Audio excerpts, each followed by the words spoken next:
What are we going to talk about today?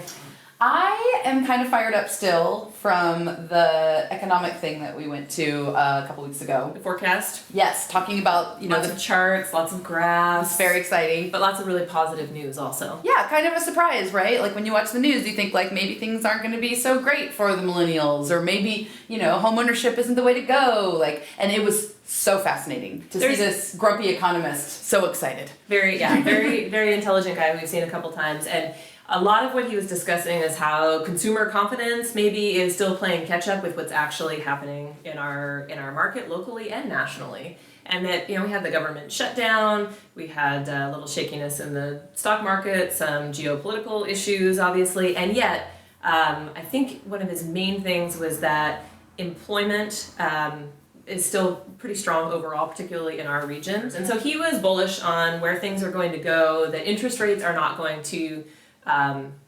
skyrocket this year, 2014, but they will be easing their way up, particularly as the government pulls back on its bond buying.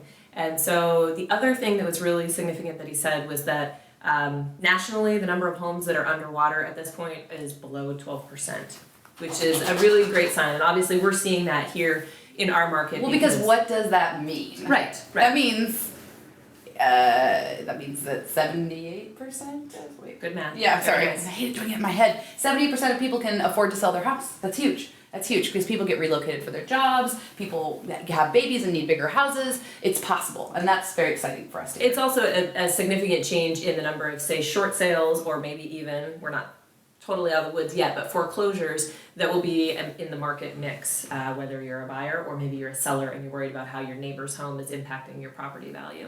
It's so interesting for us to go to these, economic talks because we see everything on such a street level view. Yep. And I think it'd be interesting to talk about kind of what we're seeing, these trends we're seeing, our clients, what they want, what they're doing that's a little bit different maybe than their parents did. And I told somebody on the phone this morning that what we see in our day-to-day business right now is nothing but a very, very strong market. I mean, so if you're out there trying to buy a house, ask someone who's trying to buy currently in our area how the market is. It's moving very fast. Yeah. So for what kinds of trends are you seeing, say, with first-time and move-up buyers? I think people are sort of thinking a little bit differently about size of the house and then about payment. Have you observed that? Mm-hmm. There was a statistic, do you remember what it was, about percentage of household income spent on mortgages? Well, I just remember that he said it was at the lowest level in 30 years. The lowest level. I mean, it doesn't feel like that, obviously, because homes have gone up in value over the last 50 years. And he made that point that was largely because interest rates were so low, and they will not stay that way forever. But some people are really taking advantage of that. It's really exciting. I mean, where your parents might have spent 40% of their income on their house payment, now it's, you have couples spending 20% or 25% on their house payment, which is awesome because what does that mean? You can still go on trips. Well, and we're put in some nice light fixtures. I've seen more people buy with 15-year mortgages, for example. Yeah. That's a great opportunity because the rates are so low, and then of course they're even lower when you go on a 15-year versus a 30-year fixed rate mortgage.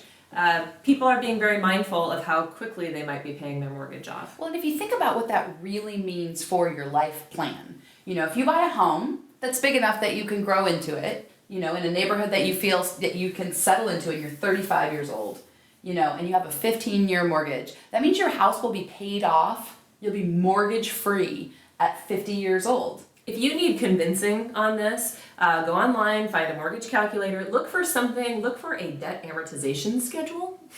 I think we could put one in the notes. We could probably add a link to that, but just look at a $300,000 mortgage over 15 years versus a $300,000 mortgage over 30 years, and the difference in what you'll pay over the life of the loan and how much faster you will pay to the principal and not the interest. It will blow you away. It's certainly something to consider. I think the 30-year mortgage is such a standard that people need to realize there's some other good options. Well, and one little trick that you can do, if the idea of getting that 15-year mortgage is a little intimidating, I know for me, I like to keep things flexible, you can get a 30-year mortgage and then make one extra payment a year that pays it off 7 years early. So, for example, let's make the math really easy for Marguerite, and your house payment is $1,200 a year.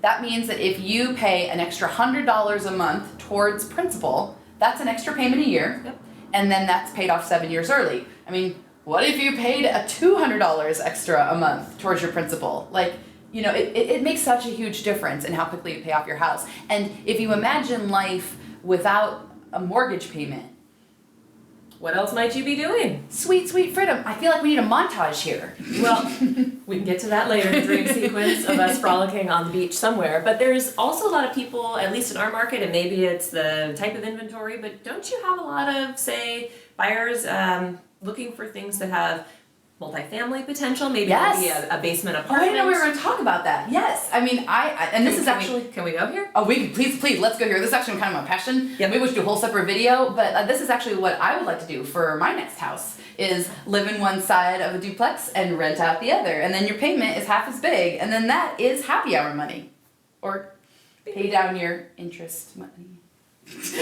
Don't be afraid to look around for some other options beyond just the 30-year fixed mortgage. That's old school. You might discover you could get paid off faster than you think. Yeah. Right on. Good luck.